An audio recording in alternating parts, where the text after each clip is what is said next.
신명기 10장 1절, 2절, 3절, 4절. 내 혼이 나의 육체 안에서 사는 것에 심히 지쳤으니 이제부터는 내 자신이 자책하는 데서 떠나 내 혼의 쓰라림 속에서 말하리라. 어찌하여 주께서 나와 변론하시는지 나로 알게 해주시면 하나님께 나를 정죄하지 마소서 하리이다. 주께서 주의 손으로 지으신 것을 멸시하여 학대하는 것과 사악한 자의 조언에 빛을 비추는 것이 주께 선한 일이니까. 주께서 육신의 눈을 가지셨나이까. 주께서 죽을 수밖에 없는 사람이 보는 것처럼 보시나이까. 주의 연수들이 용사의 것과 같으며 주의 날들이 죽을 수밖에 없는 사람의 날들과 같나이까. 5절까지 읽어봤어요. 말씀드리다시피 10장부터는 욥이 회개하는 그러한 내용으로 시작이 될 것 같습니다. 욥이 3장에서는 자기의 날을 저주했고 4장, 5장 엘리바스가 있고 6장, 7장 욥이 자기의 이야기를 했고 8장 빌닷이 이야기했고 9장, 10장을 다시 욥이 이야기하고 있습니다. 1절 내 혼이 나의 육체 안에서 사는 것이 심히 지쳤으니 이제부터는 내 자신이 자책하는 데서 떠나 내 혼의 쓰라림 속에서 말하리라. 내 혼이 육체 안에서 사는 것에 심히 지쳤다. 이게 어떤 의미냐 하면 자기는 죄를 짓기 싫은데 혼은 자기 마음은 죄를 짓기 싫은데 육신은 죄 쪽으로 육신은 땡기고 하니까 그 싸움에 지친 거예요. 지친다는 것은 언제 지쳐요? 심히 지치는데 어떨 때 지치죠? 어떤 하기 싫은 일이 계속 반복으로 일어나면 나중에 지쳐요. 처음에는 자기가 한번 해보겠죠. 역시 그래 한번 해보자. 내가 이기지. 니한테 내가 적었어. 이래 하면서 했는데 저거 또 했는데 저거 계속 저면 이제 나중에는 지치는 거예요. 그게 지쳤는데 얼마 정도 지치느냐? 심히 지친 거예요. 이걸 우리 기진맥진했다 이렇게 표현을 하죠. 육신이 죄로 끌고 가는 그 부분에서 내가 안 가려고 용을 쓰는데 심히 너무 지쳤다 그거예요. 지쳐가지고 기진맥진해버리고 자기로서는 감당이 안 되는 육신이 감당이 안 되는 그런 데까지 온 거예요. 거기에서 이 이야기를 하는 거죠. 그러한 상태에서. 그러면 이 이전 9장까지는 계속 한번 해보자. 육신하고 전쟁을 계속 해온 거죠. 이겨보려고. 육신은 어떻게 하고 나는 육신하고 반대를 한다는 게 어떤 내용이겠느냐. 그 내용이, 속 내용이, 육신하고의 전쟁의 속 내용은 어떤 것이겠는가. 그걸 알아야 돼요. 그래야 회개가 뭔지 구체적으로 알 수 있거든요. 육신이 나에게 원하는 게 뭡니까? 아침에 일어났어요. 일어나면 눈곱도 끼고 보기가 부스스하니까 세수해줘. 그 다음에 배가 고프네. 밥요. 음식 차리는 원재료가 필요하죠. 쌀이 필요하죠. 그리고 반찬도 여러 가지. 그거는 미리미리 준비하죠. 어느 정도로 정성을 가지고 준비할까요? 자기 육신에 들어가는 걸 위해서. 공부도 하고 연구도 하고 체크도 하고 안 좋은 거 들어갔느냐 각자가 한번 생각해 보시라고. 그 부분에 얼마나 신경을 쓰는가. 근데 그게 육신이 요구하는 거예요. 그래서 밥을 먹었어요. 배부르니까 소화 좀 시켜야 되니까 좀 걸어. 또 걸으러 나가요. 그래서 산보도 또 하고 산책도 하고. 조금 걸으니까 다리가 아파. 아이고 다리 아파. 그래서 갔다 오니까 몸이 피곤해. 야, 쉬어져. 소파에 앉아. 근데 조금 편안하니까 눈 좀 절극해줘. 하니까 리모컨 늘어가지고 탁 텔레비를 틀어줘요. 야, 조금 지나니까 아이고 졸려. 자. 가서 또 자요. 우리 하루가 육신의 요구 아닌 걸로 내가 시간을 보내는 것이 과연 얼마냐. 그 이야기예요. 이 육체 안에서 산다는 것이 육체가 크게 그런 거 아니에요. 내 삶 전체가 육신을 위해서 사는 거예요. 그것이 지쳤다. 나는 하나님의 말씀대로 살고 싶은데 자꾸 육신의 종으로, 그래서 육신하고 싸우는 거예요. 그게 종교생활이다. 극단적인 종교생활이 중도를 성철이나 있는 사람들 보잖아요. 어떻게 해요? 머리 팍 깎아버려요. 머리 깎으면 어때? 사람이 제일 모습이 안 나요. 머리가 쫙 고대도 하고 이러면은 이쁘게 보이잖아요. 머리 팍 깎아버려요. 그러면 맨 모습이 나오면 제일 안 좋은 모습이에요. 왜냐하면 육신은 멋지게 보이고 싶어 하잖아요. 자기가. 그래서 육신을 꾸며라 하는데 머리 팍 깎아버리는 거예요. 그건 뭐냐면 내 육신 안 꾸미겠다 그 이야기예요. 그 다음에 밥 일식 일찬, 그리고 밥도 안 굶어 죽을 만큼만 넣어. 그리고 눈이 좋은 거 보려고 하는데 그거 안 보려고 동굴에 딱 들어가가지고 동굴에서 벽 보고 딱 앉아버리는 거예요. 사람도 안 보는 거예요. 귀 소리도 안 듣는 거예요. 그렇게 해가 모든 육신의 요구를 딱 끊는 거예요. 자기 의지로. 그런데 문제는 속에서 일어난다는 거예요. 우리는 행동을 해야만이 되는 것처럼 생각하는데 그게 아니라 속에서 일어나는 그 부분을 육신이 부대끼잖아요. 마음, 육신적인 그 부분이.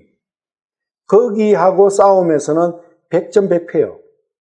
눈에 보이는 부분 가지고는 조금씩 이길 수 있어요. 그런데 그것도 1년, 2년, 3년 계속 해봐요. 한계를 느끼죠. 그런 부분에서 지친 거예요. 따로 큰 죄 짓고 이런 거 생각하면 실수예요. 우리의 삶의 모습 자체가 오직 내 몸뚱아리를 위해서 모든 투자를 하고 있는 거예요. 그리고 몸뚱아리가 조금 아프다? 그러면 난리 나는 거예요. 몸뚱아리가 아픈데 초연할 수 있습니까? 초연하다는 것은 죽음을 이기는 거거든요. 그런 부분에서 그 싸움에서 지쳤다는 거예요. 이길 수가 없어요. 그걸 이긴다고 하는 사람이 위선자다는 이야기예요. 하나님께서는 절대 못 이긴다. 육신을 네가 절대 이길 수가 없어. 왜 그래요? 육신 안에 담겨 있으니까. 육신 안에 담겨 있는 존재가 육신을 이길 수 있냐고요. 육신 밖으로 육신보다 클 때 그 존재가 육신을 이길 수 있는 것이지 그 그릇 안에 담겨 있으면서 그릇하고 싸운다는 게 말이 되겠어요? 그런 문제를 정확하게 알아야 된다. 그래서 육신이 내 원수인 거예요. 그렇지만 나를 담고 있는 또 그릇인 거예요. 그리고 육신이 나를 죄로 끌고 가는 죄악의 온상인 거예요. 이게 뒤죽박죽이잖아요. 나를 담고 있는 그릇으로 생각하면 고맙죠. 그런데 나를 죄악으로 데리고 가는 걸로 생각하면 괘씸하죠. 그래서 우리는 모순이 될 수밖에 없어요. 고마웠다가 원수됐다가 왔다리 갔다리 해서 꼬불꼬불한 길을 걷는 거예요. 그 꼬불꼬불한 길을 걷는 원인이 육신이. 그런데 성경을 모르는 사람은 그게 별로 큰 문제가 아니에요. 그냥 육신하고 같이 살아가는 그게 당연하지. 내가 무슨 육신이 있는데 내가 육신하고 같이 넣어주셨는데 하나님께서 어쩌라고 육신하고 같이 사는 건데 육신도 위하고 나도 위하여야지. 이렇게 이제 돼버리는 거죠. 그건 절대 아닌데 하나님을 모르는 무신론자로도 곰곰이 이 육신이 나에게 무엇인가를 곰곰이 생각을 해보면 양심의 가책을 일으키는 모든 것은 육신으로부터 비롯되는 거예요. 예를 들면은 내 형제가 둘이가 있는데 형이 지금 동생을 보면 좋네. 내가 형이다. 형은 잘 먹고 잘 살아요. 그런데 동생은 찌시리도 못 살아. 흥부놀부예요, 흥부놀부. 근데 놀부가 형이 제 새끼 제가 참 게을러가지고 병신같이 지 몸도 하기 간수도 못하고 새끼는 주렁주렁 달아갖고 바보 같은 거. 너 절대 내가 안 도와줄 거야. 이래가지고 안 도와줘. 그런데 흥부는 굶어. 배가 쫄쫄 굶어가지고 애들도 울고 막 이렇게 하는 거야. 그러면은 이 놀부 마음이 어떻겠어요? 그렇게 하지만은 놀부는 양심적으로, 양심 속에서는 부대끼는 거죠. 그렇지만 양심의 힘이, 선의 힘이 적기 때문에 그냥 넘어가지만은 부대끼는 건 있는 거예요. 놀부가 곰곰이 생각해 보는 거예요. 내가 이래 살아가 되겠나? 이 마음속에서 내가 부대끼는 이 부분이야말로 나를 참으로 불편하게 만드는구나. 그래, 이 불편을 없애야지 하면 흥부를 도와주겠죠. 자기와 같은 반열까지. 그게 내 이웃을 사랑하는 거예요. 근데 그게 되나요? 안 되죠. 만약에 내가 도와주고 흥부가 내처럼 나는 자식이 둘밖에 없는데 흥부는 10명이나 있어. 그리고 흥부 애들은 공부도 잘해. 내 애는 공부도 찌릿도 못해. 근데 내가 도와주고 흥부가 내하고 같은 반열로 올랐어. 그러면 내가 배가 아프기 시작하는 거예요. 이게 인간이라고요. 우리가 그런 부분을 잘 생각을 해야 성경 말씀이 깨달아져요. 풀려요. 그런 자잘한 것 같지만은 실제 그게 인생의 모든 거예요. 자잘한 게 아니에요, 절대. 내가 밥을 하루에 3끼를 먹어야 된다. 사람이 먹기 위해서 사느냐? 살기 위해서 먹느냐? 답을 해봐라. 답 없어요. 어떨 때는 먹기 위해서 사는 것 같아요. 왜? 안 굶기 위해서 일하잖아요. 새벽녘에 나가갖고 저녁까지 일하고 돌아오면 잤다가 또 새벽에 나갔다가 자는 시간 말고는 집, 자동차, 그리고 먹는 거, 입는 거, 요 4가지 하고 휴대폰 이런 건 소소하게 들어가는 이런 것들. 순 육신이 원하는 거잖아요. 그런 거 말고는 돈 들어갈 게 있나요? 별로 없어요. 그렇다는 것은 내가 잠 많이 안 자면서 이렇게 고생하는 것이 누구를 위해서 종을 울리냐. 이렇게 되는 거죠. 그건 육체를 위해서 종을 울리는 거예요. 아니야, 나는 내 육신을 위해서 안 해. 내 자식과 내 마늘. 자식이 누구요? 내 육신이에요. 육신으로부터 나온 거잖아요. 육신의 씨, 마누라. 육신의 마누라예요. 내가 빨래도 필요 없고, 밥도 필요 없고, 자식도 필요 없고, 육체적인 즐거움도 필요 없고, 한다 하면 마누라가 필요하겠어요? 필요 없어요. 요사이는 그런 걸 다른 대행해주는 회사들이 많으니까 마누라가 점점 필요 없는 시대가 되잖아요. 그리고 여자는 남편이 필요 없는 시대가 되고 전부 다 육신이에요. 그렇게 사는 그것이 힘이 지쳐야 되는 거예요. 이 육신이 뭐길래 내가 이렇게 비참하게 살아야 되느냐. 남한테 상사한테 가서 비비야 되고 남한테 욕 들어도 참아야 되고 숨어도 참아야 되고 그게 육신 때문에 그러는 거예요. 죽음을 육신이 죽는 육신이 부패해지고 무덤에 가는 그 부분을 내가 극복해버리면 그게 한 개도 안 무서워져 버리면 육신의 종이 안 된다. 내가 육신을 종으로 부리면서 사는 거예요. 하나님께서 육신을 정복하라 했잖아요. 육신을 정복하는 게 육신을 종으로 삼아가지고 사는 거예요. 에덴 동산의 아담은 육신을 종으로 부리면서 살은 거예요. 그런데 선악과를 먹으면서 반대가 되고 육신의 종이 되어버린 거예요. 하나님께서 노아에게 축복하실 때는, 노아에게 복을 주실 때는 번성하고 땅을 다시 채우라는 말씀은 하셨지만 땅을 정복하라는 말씀을 안 하셨어요. 왜? 정복 못할 걸 알거든요. 그런데 예수님이 오신 이후에는 땅을 정복할 수 있게 됐어요. 그 비밀이 있어요. 그래서 지금 우리가 회개하고 구원을 받는다는 것은 땅의 종에서 땅을 종으로 삼게 되는 역전 현상이 일어나는 거예요, 실제로는. 그런데 여전히 하나님을 안다 하면서 여전히 육신의 종이 되어서 사는 사람은 생각을 해봐야 돼요. 그래서 1절, 이제 혼이 나의 육체 안에서 사는 것에 심히 지쳤다. 이 말씀이 무슨 말씀인지 회개가 되려면 이 육신으로부터 돌아서야 되잖아요. 육신으로부터 돌아서는 거예요.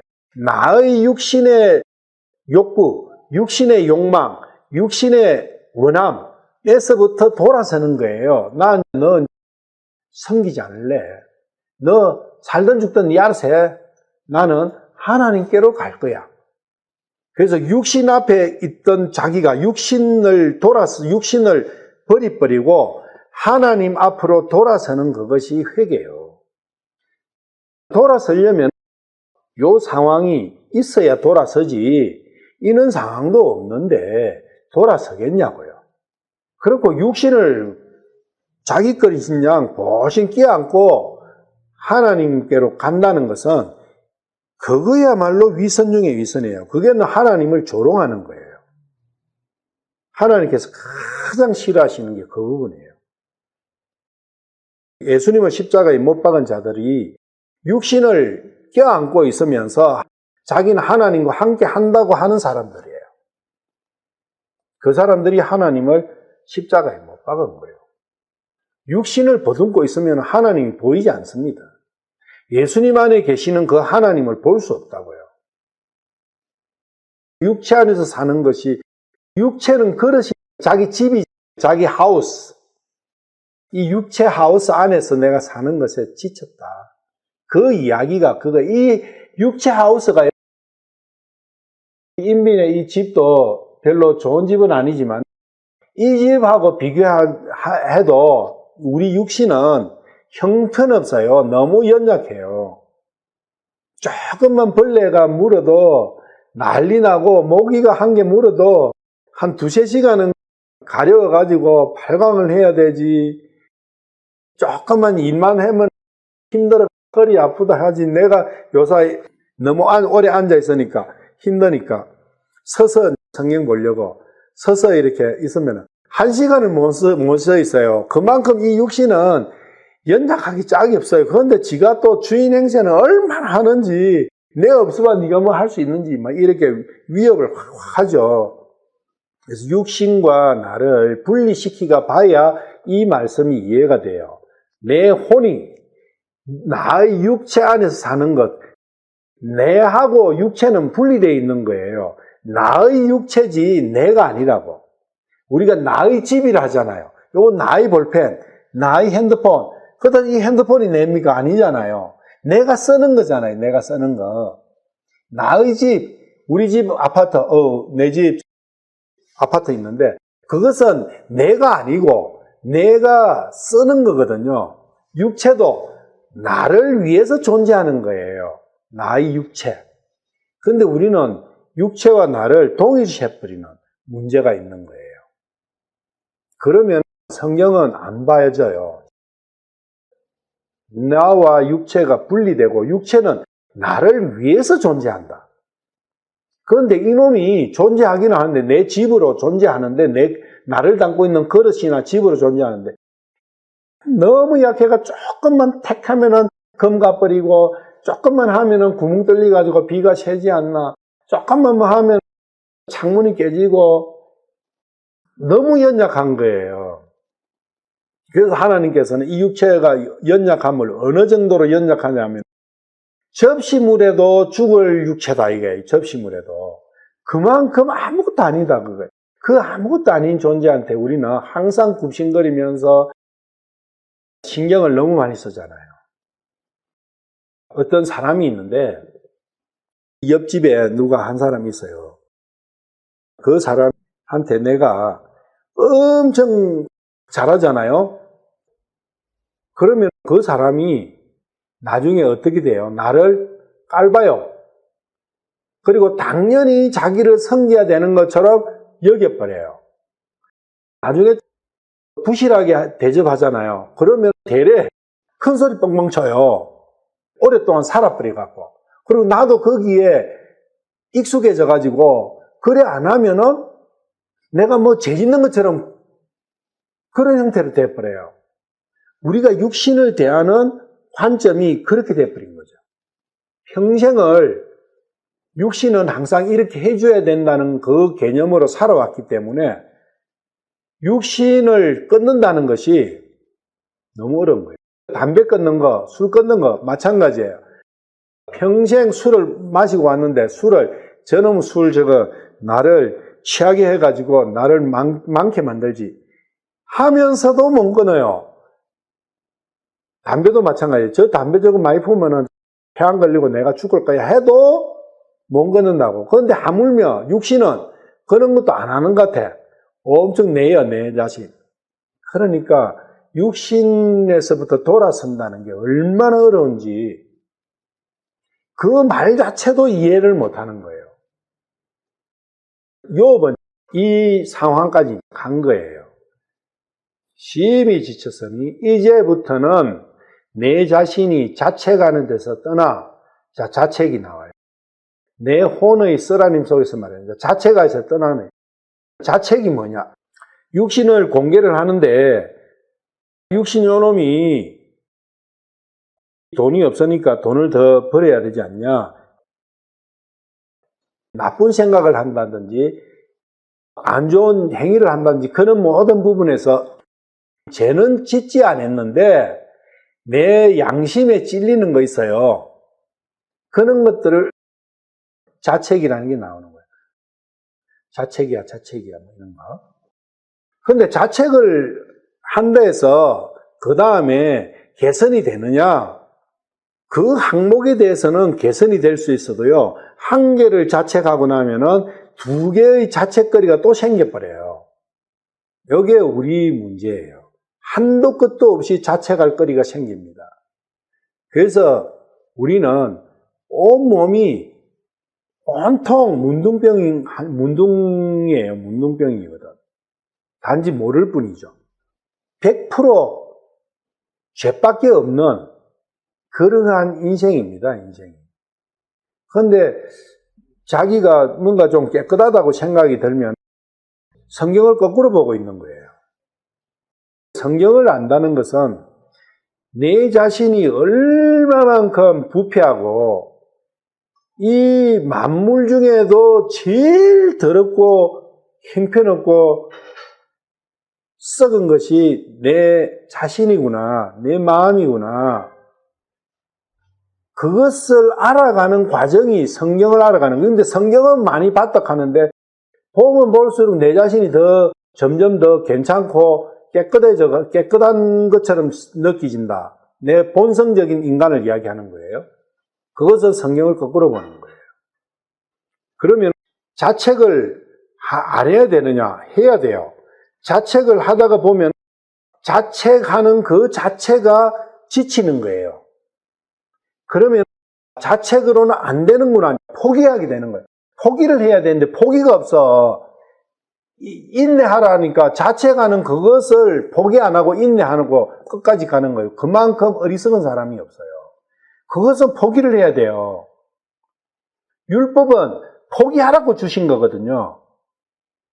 자책은 율법으로부터 인해서 나오는 거예요. 양심과 율법은 동일한 거잖아요.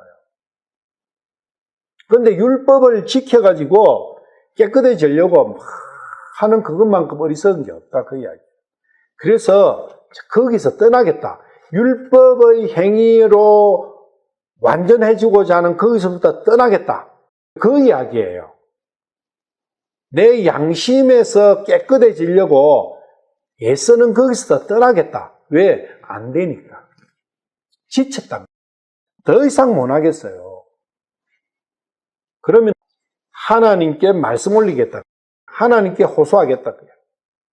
그게 회개예요. 하나님께 호소하는 그게 회개. 어떻게 호소해요? 주님, 저는 불쌍한 존재입니다. 저는 안 되는 겁니다. 저는 지킬 수가 없습니다. 저는 할 수가 없습니다. 저는 육체를 이길 수 없고, 죄를 이길 수 없고, 율법을 지킬 수 없고, 양심을 지킬 수 없습니다. 저는. 그만큼 저는 연약하고, 사악하고, 무능합니다. 주님, 저는 불쌍한 존재입니다. 저를 돌봐주십시오. 오직 주님의 은혜만이, 주님의 능력만이 저를 새롭게 하실 수 있고 강하게 만드실 수 있는 것을 믿습니다. 주님, 저를 강하게 만들어 주십시오. 율법을 이기게 해주십시오. 양심을 이기게 해주십시오. 육신을 지배하게 해주십시오. 그것이 호소하는 거예요. 내 혼의 쓰라림 속에서 호소한다는 게. 이 자책을 하고 양심을 지키려고 양심에 어긋나지 않도록 살려고 막 하는 그것에서 혼의 쓰라림이 나오는 거예요. 안 되는구나. 왜 나는 안 되냐? 나는 이렇게 연약한 존재냐? 내가 이렇게 씨할 데 없는 죄만 짓는 존재냐? 거기에서 마음의 쓰라림이 오는 거예요. 우리는 반대예요. 마음의 쓰라림이 육신의 욕구를 충족 못 시켜주면 마음의 쓰라림이 와요.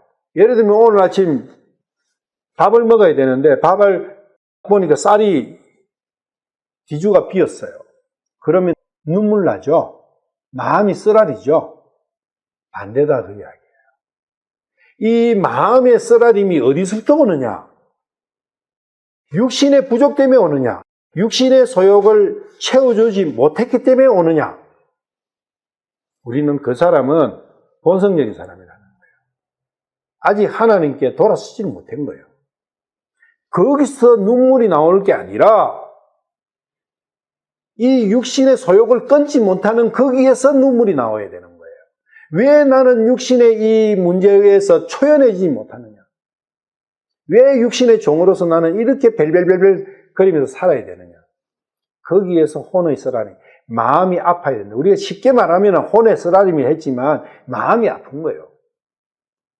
우리가 마음이 아플 때 언제 아파요? 자식 새끼가 힘들 때, 아플 때, 결혼도 안 못할 때, 그리고 우리 집안 자체가 너무 가난해가지고 쌀도 없고 먹는 게 변변찮을 때, 뭐 참다 육신에서 마음이 아프잖아요.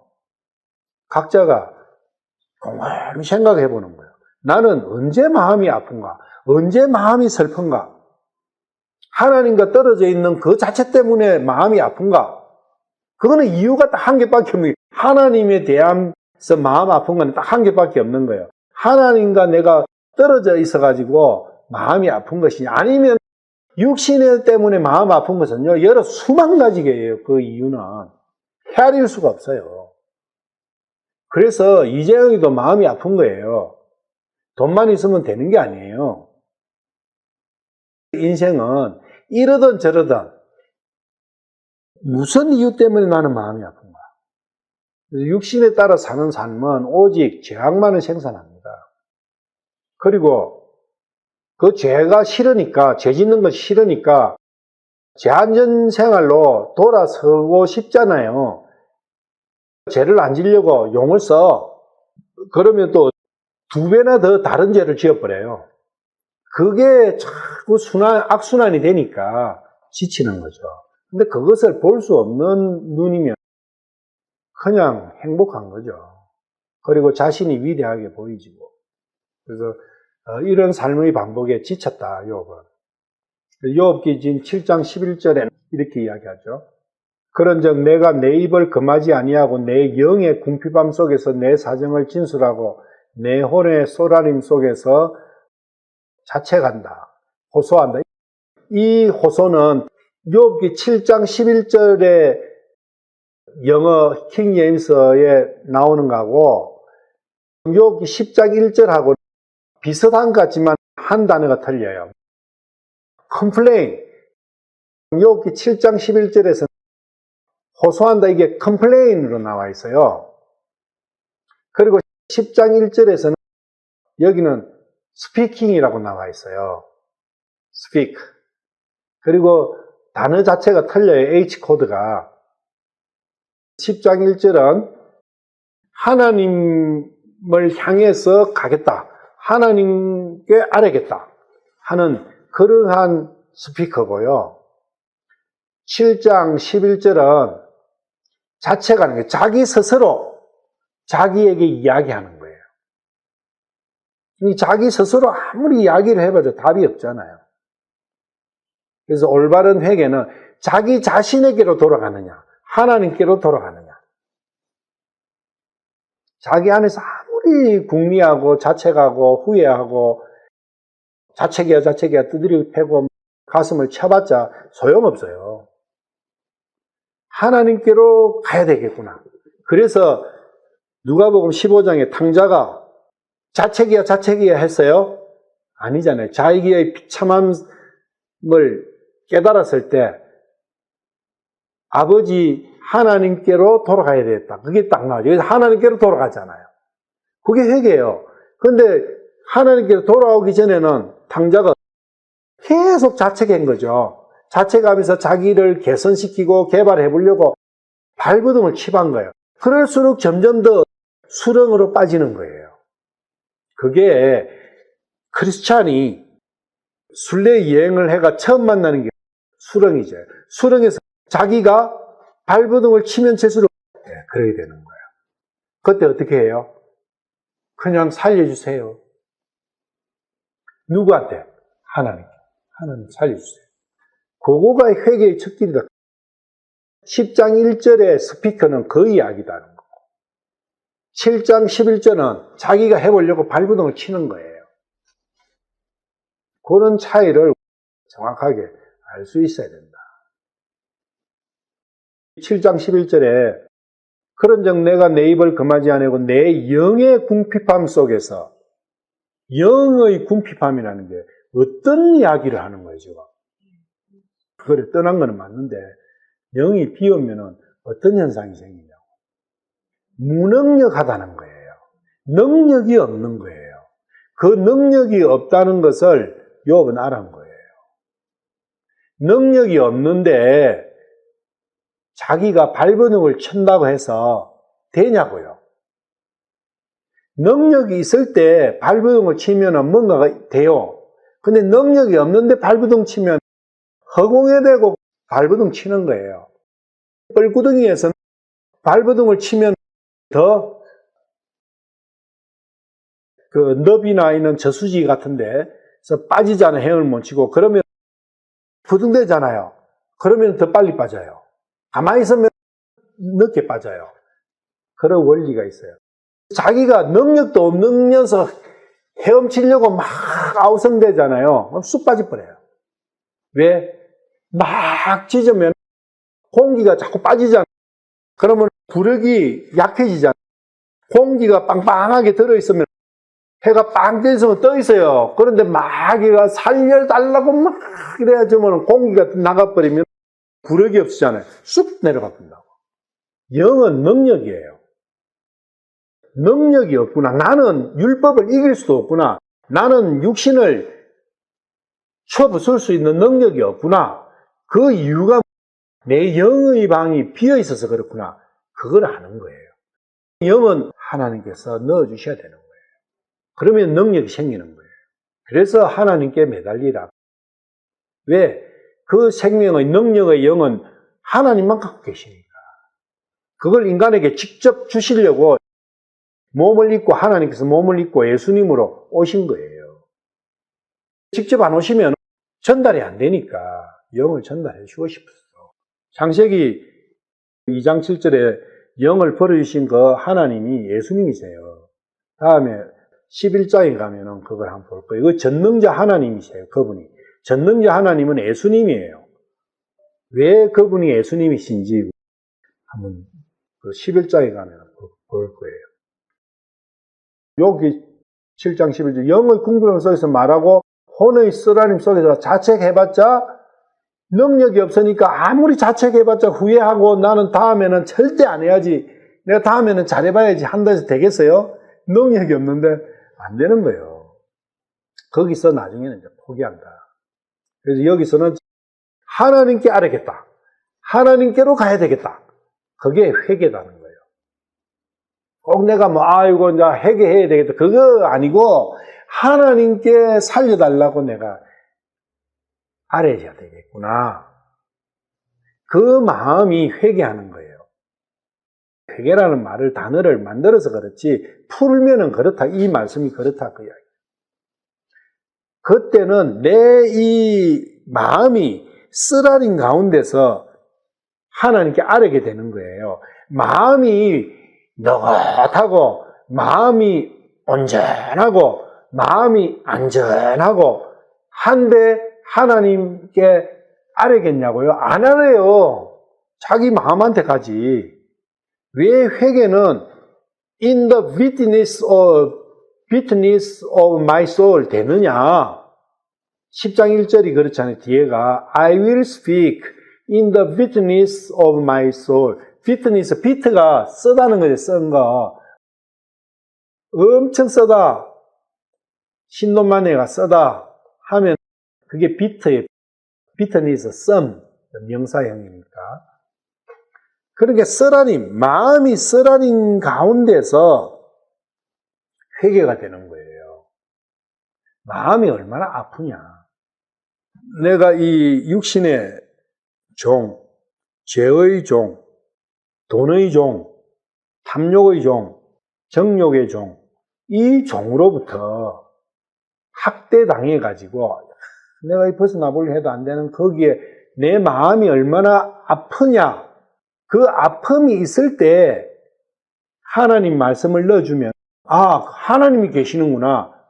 하나님 앞으로 돌아서겠지만 그 마음이 돈에 대한 탐욕에 대한 거, 정욕에 대한 거, 여러 가지 육신에 대해서 육신이 좋은데 세상이 별 나쁜 것도 없는데 전쟁할 필요도 없는데 마음도 안 아픈데 그것 때문에 회개하는 마음에는 분명히 비터니스가 들어가는 거예요.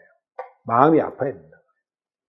이 마음이 아프긴 아프도 욥기 7장 11절에는 자책을 해버리는 거예요. 자기한테로 돌아가 버리는 거예요. 근데 10장 1절에는 하나님께로 돌아서요. 이게 이제 올바른 회개다. 회개에서는 여러 사람이 있잖아요. 사울의 회개, 다윗의 회개, 발람의 회개, 이런 여러 가지가 나오는데, 발람이나 사울은 전부 다 자기한테 돌아가 버려요. 유다도 그러고. 그런데 다윗은 올바른 회개를 했잖아요. 하나님 앞으로 돌아갔잖아요. 베드로도 그러고. 이사야 38장 15절을 보면은 이사야도 똑같은 이야기죠. 38장 15절. 내가 내 혼의 쓰라림 속에서, 그러니까 마음이 아픔, 내가 내 마음이 아픔 속에서 내 모든 횟수를 조심스럽게 보내리라. 근신하며 죄와 육신의 종이 안 되려고 살아가는 그 모습이 나온다고요. 구약에서는 이게 한계잖아요. 갈 데가 없으니까 하나님이 안 보이니까 여기가 이제 한계인데 신약으로 그리스도 메시아의 들어오면서 그게 확정이 되는 거죠. 메시아 앞으로 가면 되니까. 갈라디아서 2장 20절. 내가 그리스도와 함께 십자가에 못 박혀 있으나 그럼에도 불구하고 사노라. 그러나 내가 아니요 그리스도께서 내 안에 사시느니라. 나는 지금 내가 육체 안에서 사는 삶을 나를 사랑하사 나를 위해 자신을 주신 하나님의 아들의 믿음으로 사노라. 이 육신이 내 원수잖아요. 육신이 이거 해가지고 그거 지쳐갖고 하나님께로 돌아섰잖아요. 그래서 돌아서서 이제 육신을 십자가에 못 박아버리는 거예요. 죽여버리는 거예요. 육신을 초월해버렸다. 그 이야기입니다. 나는 육신을 위해서는 단 내가 1초도 육신을 위해서는 살지 않겠어. 육신이 나를 위해서 살아야 돼. 내가 육신을 종으로 부려야지 육신이 나를 종으로 이제 못 부려. 나는 그 육신의 종된 삶에서 나는 이제 벗어났어. 그 이야기거든요. 십자가에 못 박아버렸다는 거예요. 육신의 즐거움, 육신으로 인한 즐거움, 육신으로 인한 근심, 육신으로 인한 걱정, 이런 거 다 못 박아요. 즐거움이든 걱정이든 다 못 박아버려요. 육신에 대한 부분. 육신의 즐거움만 못 박는 게 아니에요. 육신을 위해서 나타나는 근심 걱정도 다 못 박아버리는 거예요. 근심 걱정거리가 뭐 때문에 생겨요? 100% 육신 때문에 생기잖아요. 육신 때문에 근심 걱정 안 하겠다 그 이야기예요. 그러면 뭐만 남아요? 근심 걱정거리는 육신 때문에만 근심 걱정이 나오는데, 싸움과 분란과 근심과 걱정이 다 육신 때문에 나오는데 육신을 못 박아버려서 그러면 근심, 걱정, 분란이 없어져 버려. 그 상태가 평화의 상태다.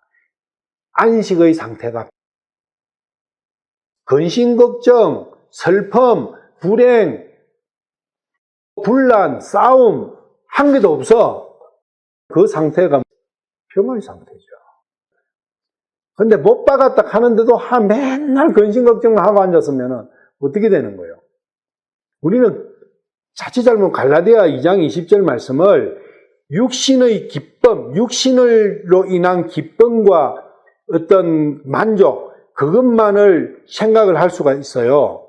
그것뿐만 아니라 슬픔, 근심, 걱정, 싸움, 분란, 그것을 향한 욕구 싹 다 못 박는 거예요. 그래서 뭐만 남아요? 데살로니가서 보면 항상 기뻐할 수 있고 항상 평안할 수 있고 그 상태가 되는 거예요. 하나님의 아들의 믿음, 하나님을 향한 믿음을 갖고 산다는 거예요. 육체를 위한 삶이 아니라 하나님의 아들의 믿음으로 산다.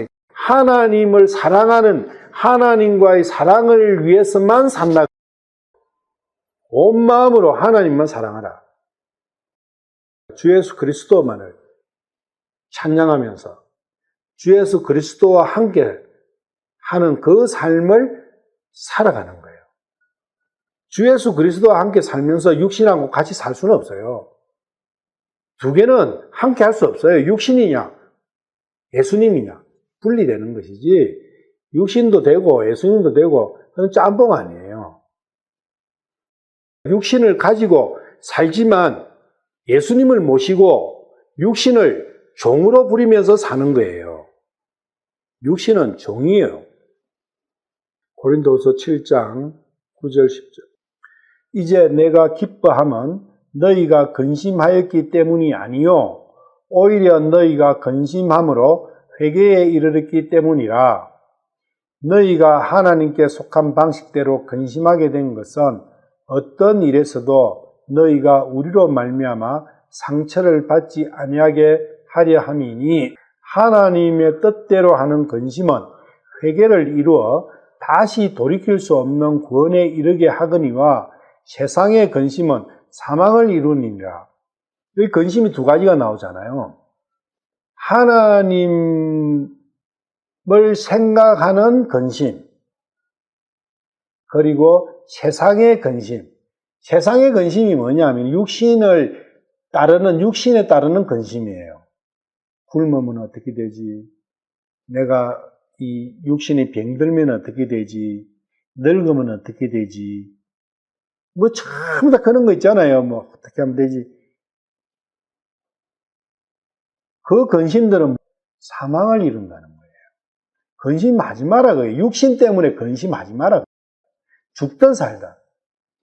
세상에 근심하니까 육신하고는 분리시켜버려요. 성공하고자 하는 욕심, 돈 벌려고 하는 욕심, 그런 것만 생각해버리는 거예요. 그것도 맞지만 본질은 내 육신 자체예요. 육신의 근심이에요. 그럼 육신의 근심에서 제일 큰 게 건강에 대한 거, 죽음에 대한 거, 굶음에 대한 거, 옷을 못 입는 것에 대한 거, 집이 불편한 것에 대한 거, 차가 없는 거에 대한 거. 뭐 이런 것들이잖아요. 욥기 10장 1절하고 지금 고린도서 7장 9절 10절 말씀은 같이 연결되는 말씀이에요. 그리고 누가복음 15장도 마찬가지. 마가복음 14장 한번 보죠. 베드로 14장 71절 72절. 그가 저주하며 맹세하기 시작하여 이르되 나는 너희가 말하는 이 사람을 알지 못하노라 하니 수탉이 두 번째 울더라. 베드로가 예수님께서 자기에게 하신 말씀 곧 수탉이 두 번 울기 전에 네가 나를 세 번 부인하리라 하신 말씀을 기억하고 그것을 생각하며 우니라.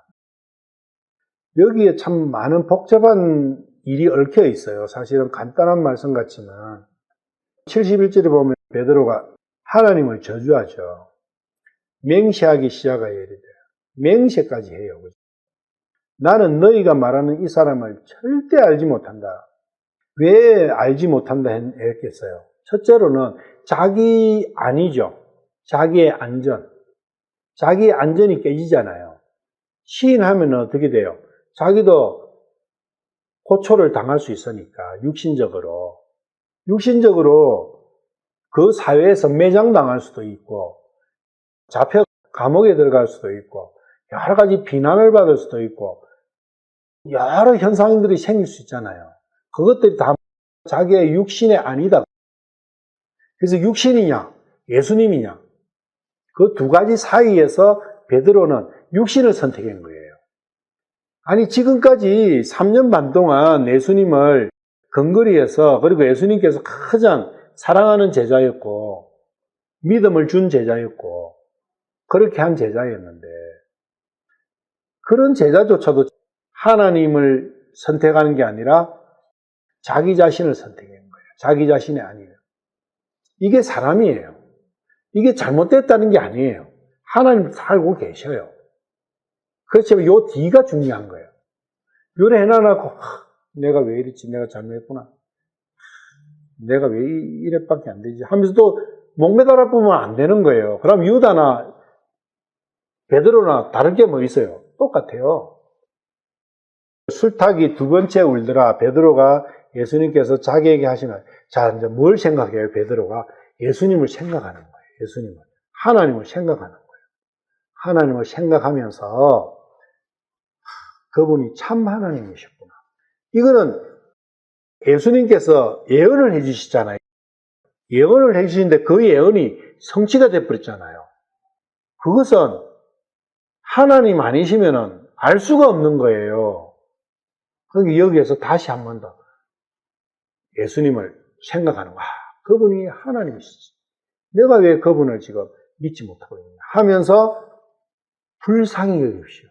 이 믿음 없는 나를 불쌍히 여기십시오.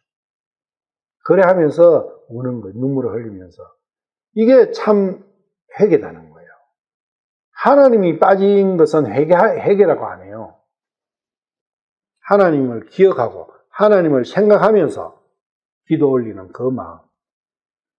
유다 한번 봅시다. 27장 마태복음 27장 3절 5절.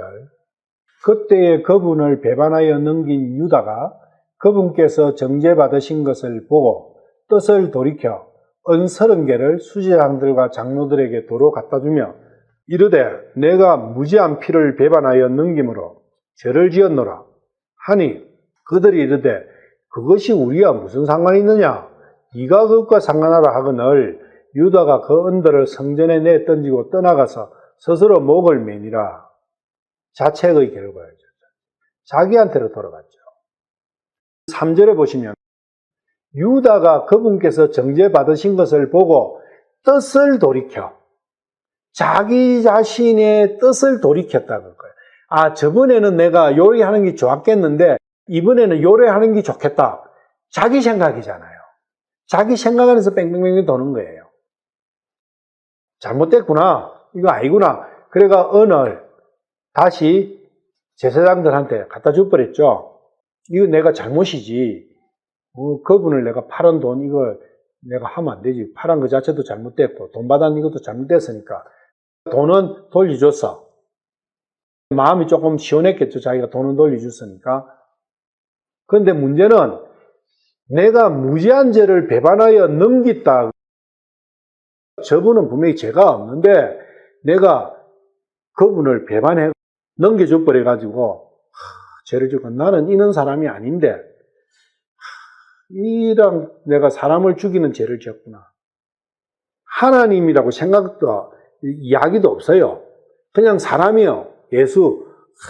내가 저 예수라는 사람을 내가 배반했구나. 지금까지 3년 반 동안 내가 따라다니면서 엄청 그래도 좋은 말도 많이 듣고 뭐 이래 했는데 돈 꽤 맡아가지고 돈도 조금 뭐 쓰기도 하고 이래 해가 내가 편리도 보고 이래 했는데 내가 저 사람 배반했구나. 저 사람 죄가 원래 없는데 자기가 아무 전에 죄가 없거든.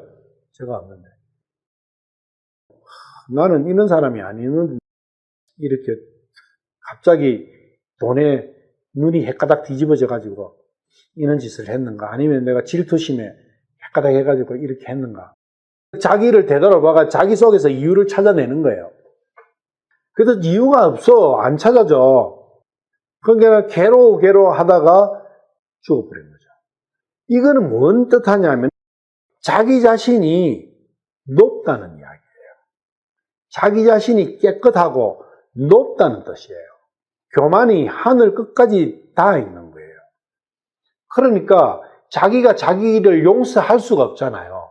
우리가 그런 말을 많이 쓰잖아요. 내가 나를 용서 못해 이것은. 그럼 용서 못하는 건 뭡니까? 자기가 자기 자신을 죽여버리는 거죠. 그만큼 교만이 하늘에 찌른 거예요. 발람, 사울 뭐 이렇게 나오죠. 한번 쭉 읽어보시면 뭐 되니까. 이것을 한 첫째 사람은 가인이에요. 자책의 대가가 가인이에요. 4장 한번 볼까요? 창세기서. 가인하고 아벨을 죽였어요. 죽이고 난 이후에 첫째로는 5절 가인과 그의 헌물에는 관심을 갖지 아니하셨으므로 가인이 몹시 분을 내고 그의 얼굴빛이 변하니라. 왜 얼굴빛이 자기가 훨씬 잘했다는 뜻이잖아요. 자기가 훨씬 정성도 많이 들이고 애도 많이 썼고 땀도 많이 흘리고 자기가 볼 때는 자기의 재물만큼 가치 있는 재물이 없는 거예요. 근데 그걸 안 받아시 뿌린 거니까 관심이 안 가지 뿌린 거야. 하나님께서 관심을 안 가지고 질투죠. 질투는 자기의 오름의 극대화가 있는 상태에서 질투가 나오는 거예요. 우리가 사랑에서도 질투를 많이 하잖아요. 그건 내가 저거보다 훨씬 나은데 왜 저걸 더 좋아하지? 이렇게 될 때 질투가 나잖아요. 질투라는 것은 본질이 자기가 높다는 뜻이에요. 그러면 하나님은 어느 정도 높으세요? 진짜 높으시잖아요, 하나님은. 그러니까 하나님은 질투를 하시는 거예요. 하나님보다 높은 존재는 없는데 사람이 하나님께서 사랑하려고 만든 짝이 하나님 아닌 다른 존재를 사랑하는 거예요. 그러면 하나님은 질투가 불처럼 일어나는 거예요. 그 질투는 정당한 질투예요. 왜? 하나님은 높으시니까. 그게 높도 안 한 것이 높은 걸로 생각하고 질투하는 존재가 사탄이에요. 그러니까 가인이 뭡니까? 지가 높도 안 한 것이 분을 내고 얼굴빛이 변하는 거예요. 이건 질투의 현상이에요. 질투 날 때 현상이, 우리가 화가 날 때 이런 현상이 생기잖아요. 우르락 부르락 한다고. 푸르락 불거락. 그래서 주께서 가인에게 이르시되 네가 어찌하여 분을 내느냐? 어찌하여 네 얼굴빛이 변하였느냐? 네가 잘 행하면 너를 받지 않겠느냐? 잘 행한다는 게 왜 일어나니까 한데 여기 선하게 한다. To be good. 선하게 한다. 네가 선하게 하면 왜 너를 받지 않겠느냐? 선이에요. 선은 하나님 것을 하나님께 드리는 게 선이에요. 거꾸로 하면은 너는 악을 행했다 이거예요. 네가 잘 안 해냈다. 그건 뭐냐면 네가 악하게 했다. 네가 악하게 했기 때문에 너를 받지 않았다. 그러나 네가 잘 행하지 아니하면, 그런데 이제 악하게 행했대 해도 네 죄가 네 문 앞에 엎드려 있는데 그 부분에서 이 엎드려 있다, 이거는 돌아설 수 있는 기회가 있다, 그 이야기예요. 그래서 이게 회개를 하면, 너도 회개를 하면 된다. 네가 잘못했지만 회개하면 된다. 회개의 길은 열려 있다. 그걸 말씀하시죠. 하나님께서는 회개의 방법, 회개의 길을, 잘못했지만 잘못한 너도 나에게 올 수 있다, 나와 함께 할 수 있다는 길을 가르쳐 주시는데, 가인은 그 다음에 어떻게 했어요? 동생을 죽여버리고 떠나버렸어요. 그러면서 어떻게 이야기하느냐? 13절. 가인이 죽기에 아뢰되 내 형벌이 내가 감당할 수 있는 것보다 더 크니이다. 이게 뭐냐면, 이 형벌이라 하니까 내 마음 안에서 일어나는 내 양심의 가책을 이야기해요. 양심을 이야기해요. 이 양심에 일어나는 그 양심의 가책이 내가 감당을 할 수가 없습니다. 당연히 감당 못하죠. 이 감당을 할 수 없다는 말은 자기가 할 수 있는데 이게 뭔가 좀 잘 안 된다, 그 이야기죠. 이게 종교인이 하는 전형적인 생각이잖아요. 이번에는 뭐가 좀 부족했지. 이번에 뭔가 이게 안 된다는 이유가 있을 거야. 내가 뭐가 능력이 부족하고 내 정성이 뭐가 좀 부족했지. 그래서 14절에 보면, 보소서 주께서 이날 지면으로부터 나를 쫓아내사오선저 내가 주의 얼굴을 떠나 숨으리라. 주의 얼굴을 떠나 숨는 거예요. 자기한테로 가는 거예요. 자기 육신 속으로 가버려요. 자기 자신한테로. 여기서 어떻게 해야 돼요? 주의 얼굴 앞으로 나가야 되잖아요. 나가면서 주님께 불쌍한 존재, 저 불쌍한 저를 살펴주십시오. 이렇게 해야 되잖아요. 그게 싫은 거예요. 왜? 자기가 높으니까. 자기가 할 수 있는데 뭔가 실수를 해가지고 이번에 내가 미스테이크 했어. 실수했어. 다음에는 I can do it. 할 수 있을 거야. 다음을 기약하지. 하면서 그래도 내 기억이 사라질 수 있으니까 이걸 절대로 잊어먹으면 안 되니까 내 살에다가 표시를 해야지.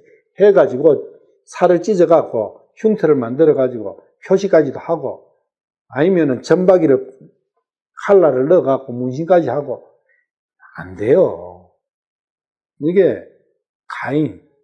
그래서 가인이 종교인의 대표주자고 첫 주자였다. 그만큼 종교의 뿌리는 첫 스타트가 종교로부터 시작된 거예요. 그래서 종교냐 믿음이냐, 자기 자신이냐 예수님이냐, 항상 처음부터 두 개가 계속 에덴 동산에서부터 시작해서 끝까지 가는 거예요. 2절. 어찌하여 주께서 나와 변론하시는지 나로 알게 해주시면 하나님께 나를 정죄하지 마소서 하리다. 욥기 10장 2절 다시 돌아가서, 하나님께서는 정죄하시는 게 아니죠. 하나님께서는 변론하시는 이유는 깨끗하게 해주시기 위함이고, 하나님의 섭리나 하나님의 생각하고 계시는 욥 자기를 향해서 하나님께서 생각하시는 그 하나님의 생각을 욥은 다 읽지를 못하고 있어요. 그러니까 이러한 혼란 속에 빠져 있는 거죠. 하나님께서 이러이러하다 다 알게 주시면 욥이 이런 혼란 과정을 안 끄도 되잖아요. 지금 신약 시대가 그렇다 그 이야기예요. 모든 걸 다 가르쳐 주시고 계신 거죠. 그래서 이 신약 시대에 사는 이 사람들은 복이 있는 거예요. 무슨 이유입니까? 욥이 이렇게 당하고 있는 이유가 뭡니까? 욥이 환난을 당한 이유가, 하나님은 어떻게 욥을 대하고 있습니까? 하나님이 욥을 바라보는 관점은 어떤 거죠? 하나님의 생각은? 그게 욥기 1장, 2장을 봐야 돼요. 그 욥기 1장과 2장 안에 욥을 향한 하나님의 마음이 있잖아요. 그것은 변치 않아요. 욥기 2장에 하나님은 욥을 어떻게 생각하고 계셨는지, 그리고 지금도 끝까지 하나님의 생각은 변치 않습니다. 일관되세요. 3절, 2장 3절. 주께서 사탄에게 이르시되 네가 내 종 욥의 속마음을 살펴보았느냐? 이렇게 말씀하시는 것은 하나님은 욥의 속마음을 100% 알고 계시는 거예요. 속에 어떤 속까지도, 가장 깊숙한 속까지도 100% 알고 계시는 거예요. 그러니까 사탄한테 물어보시죠. 너는 욥 마음을 너는 얼마나 아느냐? 왜냐? 욥이 말을 하지 않고 욥이 행동하지 않는 욥의 속마음이 있는 것은 사탄은 모르니까. 욥의 속마음을 살펴보았느냐? 이거 굉장히 중요한 거예요. 왜? 하나님께서는 속마음을 다 알고 계신다는 뜻이에요. 하나님도 모르시면서 사탄하고 농담 따먹기 합니까? 아니잖아요. 이보다 더 큰 우주 전쟁은 없어요. 하나님과 사탄의 전쟁이라고. 절체절명의 엄청나게 중요한 전쟁의 상황에서 하나님이 한 말씀 한 말씀은 천근만근보다 더 무거움이 있는 거예요. 그렇게 생각하고 이 말씀을 읽어보셔야지, 내 생각 속에서 그냥 그렇지 하고 이래 그러면은 안 돼요. 그와 같이 완전하고 곧바르며 하나님을 두려워하고 악에서 돌이킨 자가 땅에는 없느니라. 딱 결론이 내린 거예요. 비록 네가 나를 참칭하여 네가 한 일을 내가 한 일로 욥과 모든 사람들이 오해하도록 하여 너에게 아무 소득도 없이 까닭 없이 네가 그를 상키라 하야 돼. 네가 그를 상키라 하야 돼. 그가 여전히 자기의 순전함을 굳게 지키고 있다. 순전함이 뭐예요? 그렇죠. 하나님을 향한 믿음이다. 그 하나님을 향한 믿음은 그대로 굳게 변치 않고 가지고 있다. 욥은. 하나님께서 욥을 보는 관점이에요. 이걸 잊어버리면 안 돼요. 하시면. 이게 이제 욥에 대한 하나님의 마음이지요. 이런 마음을 가지고 있는데 사탄은 욥이 죽든 말든 병이 들든 말든 욥이 힘든 말든 아무 자기하고 상관없는 거예요. 오직 자기의 목적만 달성하면 돼. 그러니까 어떻게 해요? 사탄이 죽게 응답해야 돼. 가죽에는 가죽이지 않느냐. 참으로 사람이 자기의 생명을 위해서는 자기의 모든 소유를 바칠 것이라 하니, 그러니 이제 너희 손을 내밀어 그의 뼈와 살에 대어 보아라. 하나님을 향해서 하나님이 욥을 한번 쳐봐. 이렇게 하니까 하나님께서 욥이 네 얼굴 앞에서 자신이 가진 모든 것으로 너를 주고 이렇게 하니까 6절에 주께서 그가 네 수중에 있지 않냐. 나는 그 생명을 지킬 건데 네 수중에 있으니까 네가 다 알아서 해봐라. 욥이 어떻게 나오는지. 그래서 이 부분에서부터 시작해서 쭉 이어지는 거예요. 그 이후의 일이. 그는 네 수중에 있지 않느냐. 수중에 있는 그 상태로, 예를 들면 삼국지에서 조조하고 유비가 싸울 때 조조 부하 중에 누가 장수가 한 명 있었어요. 유비가 그 부하를 엄청 탐을 내. 장비나 관우 보고 쟤를 절대 죽이지 마라. 사로잡아 온나. 이렇게 이야기를 하는 거예요. 죽이는 거는 쉬워요. 사로잡는 거는 어려워요. 그래서 제갈공명이 깨를 팍 내갖고 요렇게 해가지고 그물을 팍 해가지고 잡아오잖아요. 그러면 그 장수가 누구 수중에 있는 거예요? 유비 수중에 있는 거죠. 그런 이야기예요. 그 장수는 포로가 된 거잖아요. 수중에 있다는 뜻은 포로라는 걸 이야기하는 거예요. 그래서 욥은 네 포로가 아니냐. 이 포로에서 42장 가봐요. 10절. 욥이 자기 친구들을 위하여 기도할 때에 주께서 거의 포로된 것을 돌이키시고 포로된 것을 돌이키셨어요. 누구의 포로였어요? 그러죠. 하나님의 포로가 된 것을 다시 또 포로로, 그건 말이 안 되잖아요. 2장에서 봤지만 사탄의 포로 수중에 있었잖아요. 그것을 하나님께로 포로를 풀어 하나님께서 데리고 오신 거예요. 그래서 그것을 포로에서 풀어주셨다. 자유하게 해주셨다. 욥이 육신이 어떻게 됐다는 거냐? 육신은 그대로예요. 육신 속에 있었던 그 욥의 혼 있잖아요. 그것을 빼주신 거예요. 10장 1절에 보세요. 내 혼이 나의 육체 안에서 사는 것, 내 육체 안에 포로로 잡혀 있잖아요. 육체 안에 포로로. 포로 생활이 지쳤다. 혼이 포로가 되어 있었잖아요. 그래서 이 혼을 빼주신 거예요. 어떻게? 하나님의 품으로, 영으로. 그 이야기죠. 하나님께서는 오직 원하셨던 것은 혼을 육체의 감옥에서 빼주시는 거예요. 육체의 포로에서부터 내 혼을 빼주시는 거예요. 그게 해방이에요. 자유라고. 자유하게 해주시는 거예요. 어디에서부터 해방됐어요? 육체로부터 해방된 거예요. 육체가 나를 담고 있는 집인데 감옥이에요, 감옥집.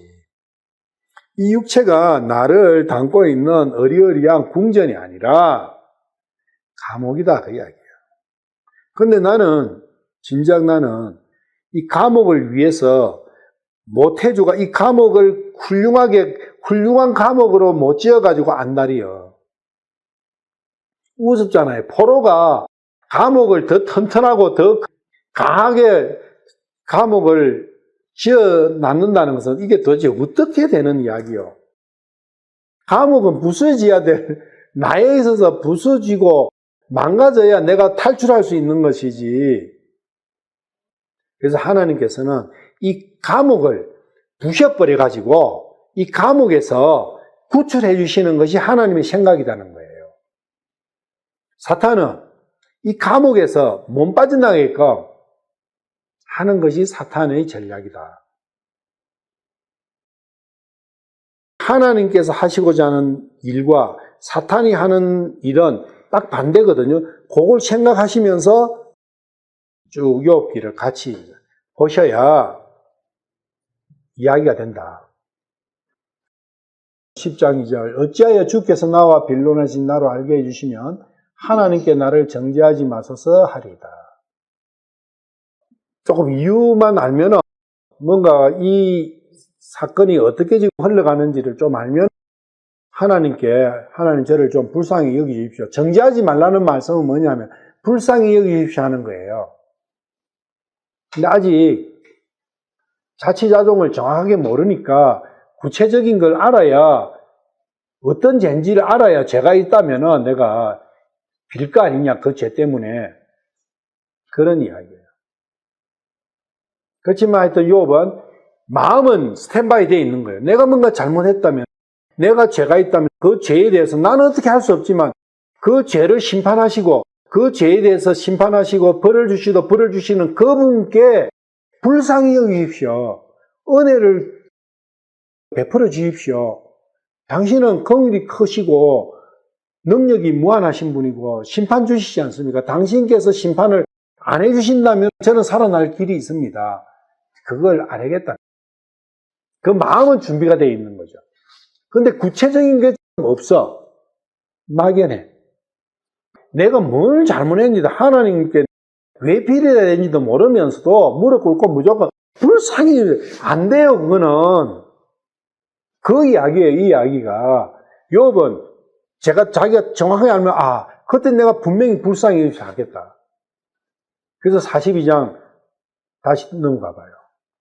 이제 그 중간에 욥이 알은 거죠. 구체적인 걸 아니까 42장에 6절 그러므로 내가 스스로 하나고 티끌과 재 가운데서 회개하나이다. 스스로 하나고 내가 저의 이 부족함, 저의 모질함, 저의 이 상태, 벌레보다 못한 이 상태를 위해서 주님 살려주십시오라고 저는 빕니다. 하나님께 돌아섰습니다. 그런 이야기예요, 이게. 그러므로 요 이전에 쭉 이야기가 있을 거 아니에요. 그것은 3절이에요. 42장 3절. 무지한 말로 이치를 가리는 자가 누구니까? 이자한테 쏘가서 그랬다, 그 이야기. 이자한테 쏘가가지고는 욥이 헷갈렸다는 거예요. 어두운 이치. 무지한 조언, 사악한 조언. 그 좋은 자로부터 조언을 듣니라고 내가 참 어리석은 짓을 했군요. 어리석은 생각을 했군요. 그러다 보니까 사악한 자, 사탄으로부터 조언을 받다 보니까 내가 스스로 깨달을 수 없는 일을 말하였고 스스로 알 수 없고 헤아리기 어려운 일을 말한다. 나도 모르게 그냥 여러 가지 황된 이야기들을 했습니다. 지식도 없이 이치를 가리는 자가 누구니까? 이게 사탄이었다는 걸 알아는 거죠. 근데 다 이 누구니까 이게 자기 욥 자신이라고 이야기를 해요. 다시 10장으로 넘어가서. 시편 6편 1절 4절. 같이 한번 읽어봐요. 1절에서 4절까지 기도예요. 다 같은 기도니까. 오 주여, 주의 분노로 나를 책망하지 마옵시며 주의 맹렬한 노여움으로 나를 징계하지 마옵소서. 오 주여, 내가 연약하오니 내게 긍휼을 베푸소서. 오 주여, 나의 뼈들이 괴로워하오니 나를 고치소서. 나의 혼도 몹시 괴로워하나이다. 그러나 오 주여, 어느 때까지니까? 오 주여, 돌아오사 나의 혼을 건지시옵소서. 오 주의 긍휼로 인하여 나를 구원하소서. 다 나의 육신에 대해서 하는 말씀이에요. 시편 25편 7절, 25편 7절. 오 주여, 내 젊은 시절의 죄와 내 범법을 기억하지 마시고 주의 긍휼에 따라 나를 기억하시되 주의 선하심으로 인하여 그리하옵소서. 내 젊은 시절의 죄라는 것은, 젊은 시절은 자기의 힘으로, 자기의 꾀로, 자기의 지식으로, 자기의 생각으로 자기의 삶을 책임졌던 그 시절들이에요. 그 시절의 모든 자기 생각으로 일어난 모든 일들은 죄군요. 그 생각을 가지고 다윗이 기도를 하죠. 시편 109편 21절. 그러나 오 하나님 곧 주여, 주께서 주의 이름을 위하여 나를 위해 행하소서. 주의 긍휼이 선하시오니 주께서 나를 건지소서. 참 더 이게 주께서 나를 불쌍히 여기십시오. 주님은 선하신 분이 아니십니까? 그 선을 저에게 주십시오. 마태복음 20장 30절에서 34절. 보라, 눈먼 두 사람이 길가에 앉아 있다가 예수님께서 지나가신다는 말을 듣고 소리를 지르며 이르되, 오 주여, 다윗의 자손이여, 우리에게 긍휼을 베푸소서 하니, 그들이 잠잠해야 하므로 무리가 그들을 꾸짖었으나 그들이 더욱 소리를 지르며 이르되, 오 주여, 다윗의 자손이여, 우리에게 긍휼을 베푸소서 하더라. 예수님께서 멈추어서서 그들을 불러 이르시되, 내가 너희에게 무엇을 해주기 원하느냐 하시니, 그들이 그분께 이르되, 주여, 우리의 눈을 열어 주옵소서 하매, 이에 예수님께서 그들을 불쌍히 여기사 그들의 눈에 손을 대시니 그들의 눈이 즉시 시력을 받고 그들이 그분을 따르니라. 이 사람들도 끝까지 무엇으로 부르짖었어요? 믿음으로 부르짖은 거예요. 믿음으로. 저분은 하느님이시고 저분은 긍휼이 많으시고 저분은 은혜가 무궁하신 분이다. 그걸 믿은 거예요. 그러니까 계속 부르짖는 거죠. 믿음 없으면 한두 번 부르다가 채버리겠죠. 로마서 11장 32절 하나님께서 그들 모두를 믿지 아니하는 데 가둬두신 것은 친히 모든 사람에게 긍휼을 베풀고자 하십니다. 믿지 않는 마음을 그대로 방치해 주신 것은 육신 속에 가두어져 있는 육신의 포로로 잡혀 있는 그 상태를 그대로 두신 것은 긍휼을 베풀려고 그래 두신 거예요. 이스라엘이 이집트에 종살이를 한 것은 거기서 빼주시기 위해서 거기서 종살이를 시켰잖아요. 그렇지만 거기서 컸어요. 70명이 60만 대군으로 컸다고. 하나님의 계획이 있으시다는 거예요. 뜻이 있다는 거예요. 긍휼을 베풀려고자 하심이니까 긍휼을 베풀어 주십시오 하면은 베풀어 주시는 거예요. 왜? 하나님께서 지금까지 참고 계신 것은 그걸 원하고 계시는 거예요. 불쌍히 여기십시오 하는 그것을 원하고 계시는 거예요. 그래서 이스라엘이 불쌍히 여기십시오. 저희들은 더 이상 애국 왕 치하에서 못 살겠습니다. 하니까 빼주시잖아요. 3절까지만 하고 마칠게요. 주께서 주의 손으로 지으신 것을 멸시하여 학대하는 것과 사악한 자의 조언에 빛을 비추는 것이 주께 선한 일입니다. 욥 자신의 상황으로 보면 욥은 하나님의 생각도 모르고 사탄이 어떤 역할을 하는지 아무것도 몰라요. 단지 욥이 아는 것은 자기 친구들이 와서 하는 이야기와 자기가 당한 일과 자기의 마음속에서 일어나고 있는 어떤 생각들의 변화, 그것만 알고 있는 거예요, 욥은. 그러다 보니까 지금 현 상황까지 친구들과 자기를 봤을 때 하나님께서는 분명히 욥 자신은 자기의 마음은 하나님께서 자기를 지으신 게 확실한데 자기를 멸시하고 자기를 학대하시는 것 같고 저 친구들은 분명히 마음이 사악한데 저 사악한 자들의 말에는 하나님께서 능력을 주고 계시는가? 그런 오해를 하고 있는 거죠, 욥은. 우리는 아무것도 모른다면 이런 일이 생기면 어떤 판단을 하겠는가? 근데 문제는 이 사탄이라는 존재를 빠져버리니까 욥도 이런 오해를 하는 거예요. 그런데 나중에 42장에 봤잖아요. 사실 보니까 사탄이라는 존재가 있었구나. 그걸 알았잖아요. 근데 우리는 사탄도 알고 예수님도 알고 하나님도 알고 말씀도 알고 있는데도 올바로 깨닫기가 어려운 게 내 마음이 교만한 데 가 있어서 그래요. 높아서. 자기 자신을 이렇게 학대하는 존재는 사탄인 거예요. 하나님께서는 사탄이 하는 일을 막을 수 있지만 두시는 거예요. 왜? 하나님께서는 그 사탄의 손을 이용해서 육신의 감옥을 깨부수고 있는 중이에요. 그만큼 하나님의 전략은 사탄보다 훨씬 상위에 있다는 거예요. 사탄은 모르죠. 실제 자기는 하나님을 대적하는 것 같은데 결국 나중에는 하나님의 일에 자기가 쓰임을 받았다는 것. 그런 부분을 알면은 통탄하겠죠. 사탄은 나중에 억울해가지고. 오늘은 3절까지 우리 할게요.